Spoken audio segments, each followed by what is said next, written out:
നിങ്ങളുടെ രക്ഷിതാവിൽ നിന്ന് നിങ്ങൾക്കിതാ കണ്ണ് തുറപ്പിക്കുന്ന തെളിവുകൾ വന്നെത്തിയിരിക്കുന്നു.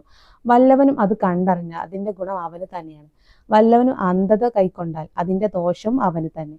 ഞാൻ നിങ്ങളുടെ മേൽ ഒരു കാവൽക്കാരനൊന്നുമല്ല. അള്ളാഹു പറയുന്നത് എന്താ? കണ്ണ് തുറപ്പിക്കുന്ന തെളിവുകൾ നിങ്ങൾക്ക് തന്നിട്ടുണ്ട് എന്ന്.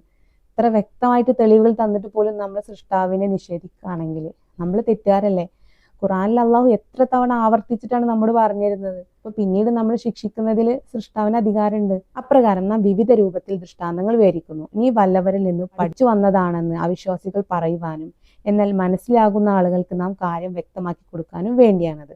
അറിവുള്ളവർക്ക് മാത്രമേ ഇത് സത്യമെന്ന് മനസ്സിലാക്കാൻ കഴിയുള്ളൂ. നിനക്ക് നിന്റെ രക്ഷിതാവിൽ നിന്ന് ബോധനം നൽകപ്പെട്ടതിനെ നീ പിന്തുടരുക. അവനല്ലാതെ ഒരു ദൈവമില്ല.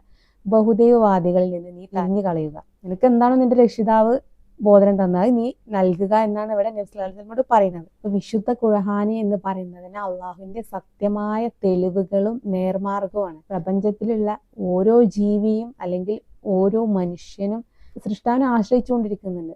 ആ സൃഷ്ടാവിനെ അറിയുക, അംഗീകരിക്കുക, ആരാധിക്കുക, സ്നേഹിക്കുക,